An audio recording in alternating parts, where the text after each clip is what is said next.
प्रभावशील मार्गदर्शन से हम सबको आलोकित करें।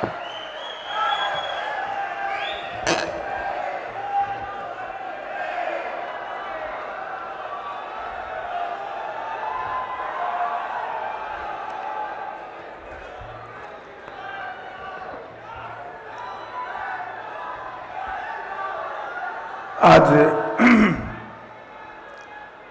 इस अलौकिक और बहुत महत्वपूर्ण कार्यक्रम में मेरे साथ मंच पर उपस्थित उत्तर प्रदेश शासन के लोकप्रिय और यशस्वी मुख्यमंत्री श्रीमान योगी आदित्यनाथ जी, मेरे मित्र और जिन्होंने 1 माह तक प्रधानमंत्री जी की काशी तमिल संगमम की कल्पना को चरितार्थ करने के लिए अपने विभाग के माध्यम से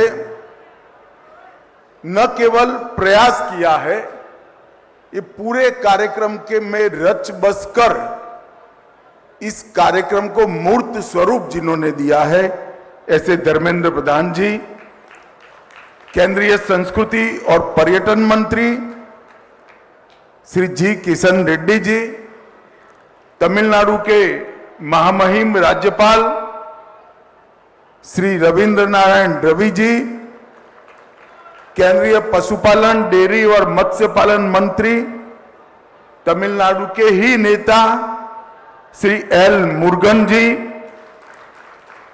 भारतीय भाषा समिति के अध्यक्ष श्री चामू कृष्ण शास्त्री जी, जिन्होंने तमिलनाडु में भारतीय जनता पार्टी के काम को गति देने कर अंदर जान डालकर प्रयास किया है, ऐसे हमारे नेता के अन्नामलाई जी,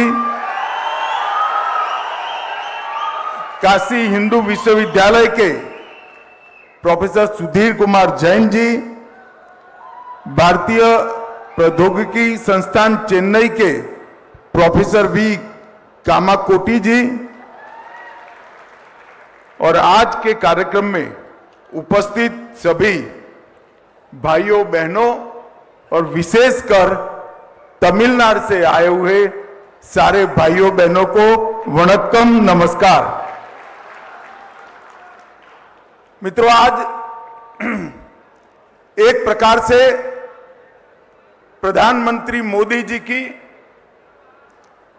काशी तमिल संगमम की कल्पना की पूर्णाहुति होने जा रही है। நண்பர்களே, பாரத பிரதமர் திரு நரேந்திர மோடி அவர்களுடைய தொலைநோக்கு கற்பனையில், தொலைநோக்கு தீர்க்க தரிசனத்தில் உதித்ததுதான் காசி தமிழ் சங்கமம் என்கிற இந்த நினைவு।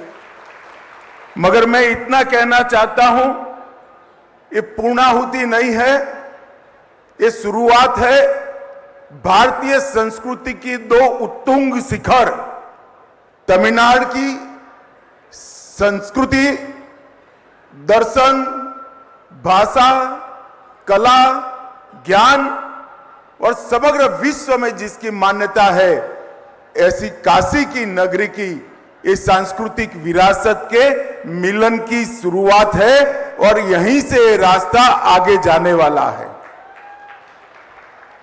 நண்பர்களே, இது ஒரு புதிய மலர்ச்சி என்று சொல்லுவதை விட மிக நீண்ட காலமாக கலை, பண்பாடு, ஞானம் போன்ற பல்வேறு விஷயங்களில் காசியும் நெடுநாட்களாக ஆழ்ந்திருக்கிறது, தமிழ்நாடும் ஆழ்ந்திருக்கிறது। இப்போது இந்த தொடர்பின் பாதை இன்னமும் அகலப்பட்டிருக்கிறது என்பதை நாம் உணர வேண்டும்। क्योंकि ये प्रयास आजादी के तुरंत बाद होना चाहिए था, काफी सालों तक नहीं हुआ। एक लंबे गुलामी के कालखंड ने हमारी सांस्कृतिक एकता, हमारी विरासत की विविधता और हमारी अलग अलग संस्कृतियों के अंदर भारतीय आत्मा की एकरूपता को कुछ हद तक मलिन किया था। उसको पुनः जागरण की जरूरत थी। आजादी के तुरंत बाद ये प्रयास होना चाहिए था, परंतु ये प्रयास कई सालों तक नहीं हुआ। मुझे आनंद है कि आजादी के अमृत महोत्सव के वर्ष में श्री नरेंद्र मोदी जी ने भारतीय सांस्कृतिक एकता का पुनर्जागरण का ये प्रयास किया है। मैं इसके लिए मोदी जी को बहुत बहुत धन्यवाद देना चाहता हूं। நண்பர்களே, நம்முடைய நாட்டில் பல்வேறு பழக்க வழக்கங்கள், பல்வேறு மரபுகள் இருந்தாலும் கூட இவை எல்லாவற்றுக்குள்ளேயும் மையமாக தேசியம், பாரத தேசியம் என்கிற தொடர்புதான் ஆதாரமாக இருந்திருக்கிறது. இதை நமக்கு விடுதலை கிடைத்தவுடனேயே நாம் மேலும் வெளிக்கொணர்ந்து மலர்த்தி இருக்க வேண்டும். ஆனால் அப்போது செய்ய தவறிவிட்டோம். எனக்கு மிகுந்த மகிழ்ச்சி, சுதந்திரம் கிடைத்து 75 ஆண்டுகளில் இந்த அமிர்த மகோத்சவத்தை கொண்டாடுகிற தருணத்தில் பாரத பிரதமர் திரு நரேந்திர மோடி அவர்கள் இதனை மெய்ப்பித்திருக்கிறார்கள் என்பதற்காக அவர்களுக்கு என்னுடைய மனமார்ந்த நன்றிகளை தெரிவித்து இதை நாம் தொடர வேண்டும் என்பதையும் நினைவுபடுத்துகிறேன். मित्रों, भारत अनेक संस्कृतियों से बना हुआ देश है।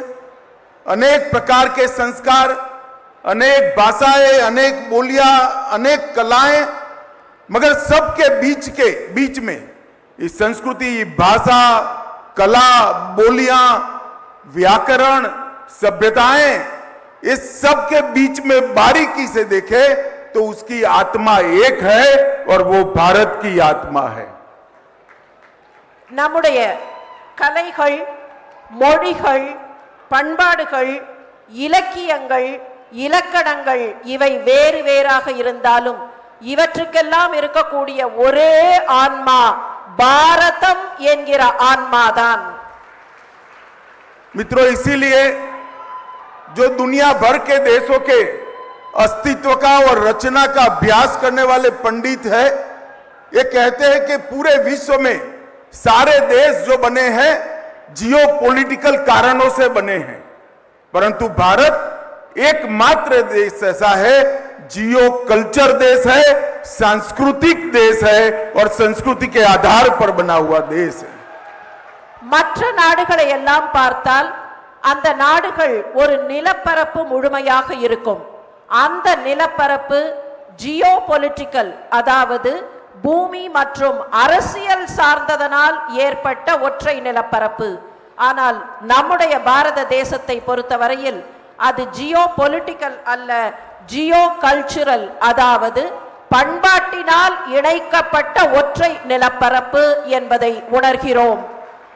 क्योंकि हम जियो कल्चर देश है, भू सांस्कृतिक देश है, इसलिए हमारी देश की एकात्मता का आधार हमारी संस्कृतियां हैं। நம்முடைய பண்பாட்டினால் நாம் இணைந்திருப்பதனால் நம்முடைய பண்பாட்டின் ஆதாரம் நம்முடைய ஆன்மாதான். நம்முடைய தேசத்தின் ஆன்மா நம்முடைய பண்பாட்டு தொடர்புதான். और मित्रों, बहुत लंबे समय से हमारी देश की संस्कृतियों को जोड़ने का प्रयास, ये दोनों संस्कृतियों में बसी भारतीय आत्मा को जोड़ने का प्रयास नहीं हुआ था। श्री मोदी जी ने काशी तमिल संगमम के माध्यम से बहुत सदियों के बाद ये प्रयास किया है और मुझे भरोसा है ये प्रयास आने वाले दिन में न केवल तमिलनाडु और काशी, न केवल उत्तर और दक्षिण, पूरे देश की भाषाओं और संस्कृतियों को जोड़ने का एक सफल प्रयास सिद्ध होगा। நம்முடைய பண்பாட்டை ஒரு பக்கத்தில் காசி, இன்னொரு பக்கத்தில் தமிழ்நாடு என்று இருக்கக்கூடிய இந்த பண்பாட்டை இணைப்பதற்கான மிகப்பெரிய முயற்சியை பாரத பிரதமர் திரு நரேந்திர மோடி அவர்கள் எடுத்திருக்கிறார்கள். பல காலத்திற்கு முன்னால் எடுத்திருக்க வேண்டிய இந்த முயற்சியை அவர்கள் இப்போது முன்னின்று எடுத்திருக்கிறார்கள். இதில் என்னுடைய ஆசை, இது வெறுமே வடக்கு தெற்கு என்று இருக்காமல், காசி தமிழ்நாடு என்று மாத்திரம் இருக்காமல், நாடு முழுவதும் இந்த கலாச்சாரம் ஒன்றுதான் என்கிற ஒருங்கிணைப்பு வர வேண்டும். और मित्रों, इतिहास को देखें तो दक्षिण से आकर आदि शंकर ने यहां अपनी ब्रह्म सूत्र पर की टीकाओं को काशी के विद्वानों के बीच में स्वीकृति लाई। उसके बाद में ये दोनों महान संस्कृतियों को जोड़ने का ये मोदी जी का पहला सफल प्रयास है और मैं भरोसा करता हूं कि ये प्रयास कभी समाप्त नहीं हो सकता। यहां से ये प्रयास शुरू हो रहा है। நண்பர்களே, ஆதிசங்கரர் தெற்கிலே இருந்து வந்து பிரம்மசூத்திரத்திற்கு பாஷ்யத்தை